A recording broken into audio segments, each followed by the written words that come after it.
Кабыр азабынан эмнелер сактайт бизди?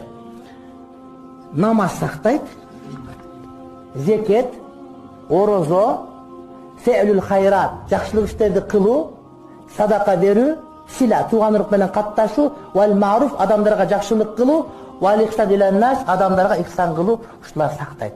Бул хадис бар. Хадис имам Табарани, Ибн Хиббан, Хаким риваят кылып, имам Захаби ошого мувафиq болгон хасан хадисте мындай келет да.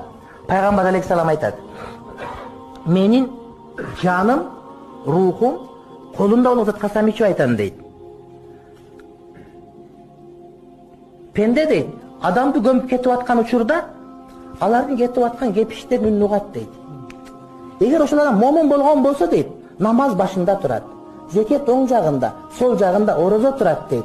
Кылган жакшылык иштери, маруф ихсандарынын бардыгы бут алдынан тосуп турат дейт.